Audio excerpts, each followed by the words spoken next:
There's a place that lingers in the shadows of history, a hotel that seems to breathe with the weight of its past.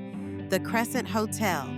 It's a stunning structure, a blend of elegance and decay, where the air feels thick with secrets.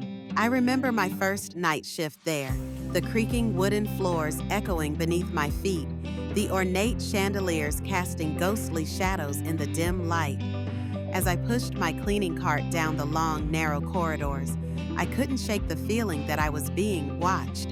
The ticking of the grandfather clock reverberated through the lobby, each tick a reminder of time slipping away. I glanced at my clipboard, noting the name on room 217, Ms. Evelyn Ward. It was the same name I'd seen since my first shift weeks ago, and the same room marked occupied, do not disturb. Curiosity gnawed at me. Who was this woman? I had never seen her leave. The door felt like a barrier between two worlds, and as I walked past, a faint handprint appeared on the peephole, but I didn't notice.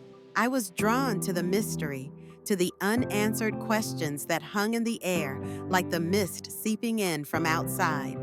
Then came the soft thud from inside room 217, a sound that sent a chill down my spine. The door was slightly ajar, inviting yet foreboding. I stepped inside, my heart racing. The room was frozen in time, an untouched dinner tray, a neatly made bed, and a beautiful 1920s dress draped over a chair. But it was the mirror that caught my attention. As I approached, I saw a fleeting silhouette, a figure that vanished the moment I turned to look directly.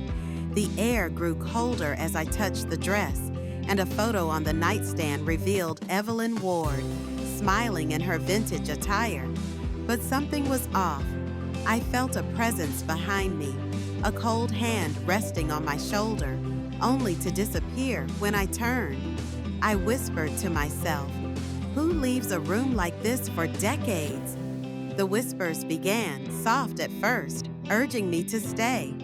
I found a hidden compartment in the nightstand, revealing a guestbook page dated 1923. Evelyn Ward checked in, but there was no checkout date. Panic surged through me as the hallway darkened and the door slammed shut. I tried to escape, but the door was locked. The dress on the chair now stood upright, as if worn by an invisible figure. My reflection in the mirror morphed into Evelyn's, her hollow eyes staring back at me. The room warped around me, mirrors multiplying, reflecting endless versions of myself and that mournful ghost. I could see her clearly now, pale, translucent, with a sad smile. She glided closer, and I felt her icy touch freeze my arm. The symbols carved into the floor glowed faintly, hinting at a dark ritual binding her to this room. I was trapped in a nightmare, my heart racing as I realized I was becoming part of her story. "Stay with me, forever," she whispered, her voice echoing in my mind. I screamed, "No, let me go!" But the whispers grew louder, drowning out my cries. I had to break free.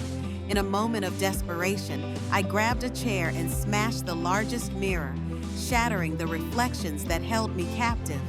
The room shook, and Evelyn's wail filled the air, dissipating into mist as I stumbled into the hallway, gasping for breath. But as I ran to the lobby, the grandfather clock struck midnight, and I felt a sense of dread wash over me. I glanced back at room 217, now empty, but the guest book in the lobby flipped open, revealing my name next to Evelyn's. I froze, my reflection in the window showing hollow eyes, just like hers. I had escaped, but at what cost?